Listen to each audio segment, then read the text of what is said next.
Hi everyone, welcome back to the channel. Today it's Friday the 31st of March and we've just had Spreader Bell arrive, Dave from Spreader Bell, and he's picked up the Spreader Bell, so thanks very much Dave for letting me try it out. We had a really good time with that and we might have another go with a hooded version. There's an updated Spreader Bell coming out soon, so we might still have a look at that one. And then behind you can see we've still got the Telehawk here, which of course we absolutely love, and I did say I'd give my verdict on it, so there's the verdict. It's the Teagle, hopefully, which will be staying. So today it's chucking it down and we've just managed to get the fertiliser done on one of the silage fields. However, it's raining really hard now, so I better get in the cab. So we did really well just managing to get it fertilised, and I just wonder whether the rain has just washed it away. But anyway, at the end of the day, you've got to get it done, whatever. And you know, it did cost several thousand, but we've got to have some silage, so hopefully it will have been worthwhile and we'll get some silage towards the end of the year.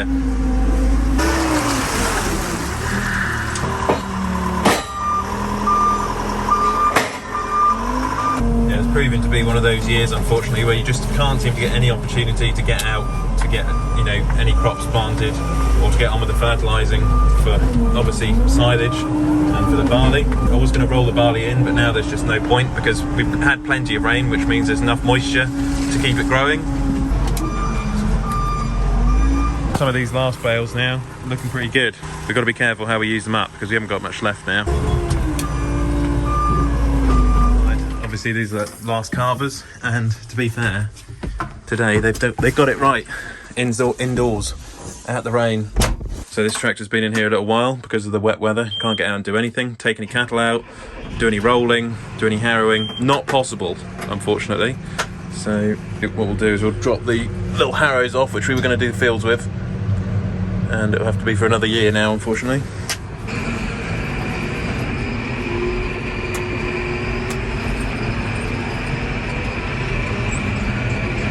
Not been very good at weather-wise over the last few weeks, and just winding this down now so I can take the weight off the harrows. Yeah, when the weather's like this, tractor cab's the best place to be fair. Out the rain.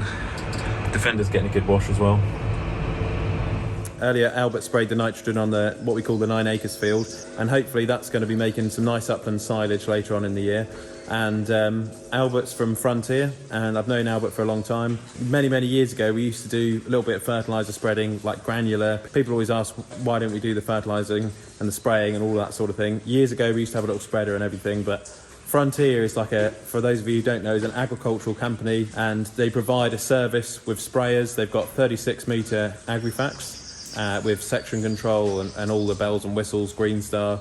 They provide a service of spraying the chemicals, so like herbicides, pesticides and the fungicides. We pay them a fee, annual fee, and then it gets done. And I don't think they make the money on the spraying as such. I think they make the money when they sell you the chemicals. But it's more or less just doing a service for the farmers, and it's worked really well. All of their staff are really well trained. They've got some amazing equipment. They've got a fleet of Agrifax. They're always updated because they're always being used. And you know, with spraying nowadays, it's so high tech, and you've got to have all the right tickets, the right equipment, you know, the right GPS and everything. So we just thought let's let Frontier do it. They do a great job. And yeah, it's just like the combining with Middleditch. You know, they've got some amazing equipment. They've got a great 8 metre drill. So, you know, how can you compete with that in today's day and age? Massey Ferguson 65 still in the shed at the moment because I'm waiting on a part. This is what the part is. It's like a small sort of part of the steering which goes in here, and what's happened is this is worn out, and it's why the steering doesn't work on this tractor. Anyway, that goes in there like that and then hooks onto the steering rod, and then that's how I normally turn the wheels, but this piece keeps dropping out of the track rod. So I've ordered a new one of these and I'm waiting for it to arrive in the post. He's having fun in the rain. They're about the only animal, I think, which seems to enjoy it when it's wet weather. Same with the ducks as well. We seem to get loads of ducks which come up to the yard. But we used to raise them for meat, but now we just raise them for ourselves, just for our own pleasure really. Just to enjoy them, see them grazing the grass. Chewing her cud. She's got the best place today, indoors. What do you think of the Teagle? The Telehawk hand? She's chewing her cud. She's not bothered. But yeah, she's a good heifer. Well, I say heifer, she's had her first calf. Soon she'll be a cow. Just walking along the cattle passage here. This is where we bedded down with the Teagle, the Telehawk. It's chopped the straw quite fine, and then the cattle sort of pour it in. So I'll be quite interested to bed down with some longer straw. If you change the blades for rippers, you then get long straw, and it might, they say, bed down differently.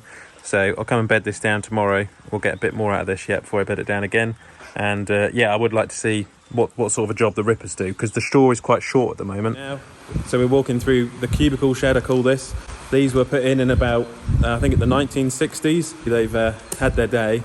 And later on next year, we're hoping to flatten all this. We've got solar panels on the roof, which we're going to have to take off first, and then put up the new shed, which will be a deep litter, multi-purpose shed where you can put grain, a bit of barley, wood chip, all that sort of thing, and hopefully keep some cattle in it as well. I know some of you guys have commented about the roundhouse, and I have looked at them in the past, the roundhouse buildings. The only problem is when you put a roundhouse up, it's just for cattle. It makes it very difficult to be a multi-purpose building, whereas what we'd want is, say, you know, we ever did go out of farming because of whatever reason, it is nice to have a multi-purpose use. You could do something else with it in the future should something fail, you know, like self-storage or something like that alternatively, because the way farming's going, it's just very uncertain. So you need a good backup plan, and if that means changing your shed a little bit to adapt with that, then so be it. Yeah, there they are. There's the solar panels, which will have to come off this shed when we drop it down, which is going to be a big old job because you've got to get up there and take them off by hand.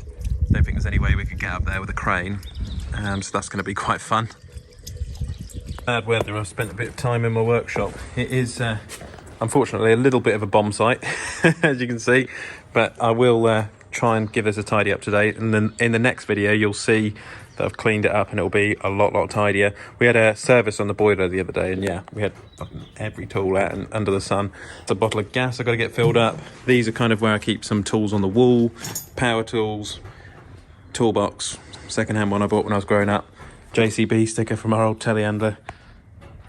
Still secretly got a bit of JCB on the farm. With the wet weather, it's bringing a good opportunity to get on top of my greasing jobs. Some of the equipment used every day is the beet bucket at the moment and the Manatee, and then I've also got quite a few other bits which I just want to grease every day if I can. Yeah, this is a job I've been dying to do. Notice the spout could just do with a little bit of grease. I've got the gun ready. A little bit of grease. Oh yeah, that'll be good, and I'll do those rams as well. I'm just going to put a bit of grease as well on the main drum bearing. This is the bit, obviously, which spins round for the main drum rotor. Yeah, if you keep your bearings greased up, they'll last twice as long if you look after them. A little bit of grease, like I say, just goes a long way.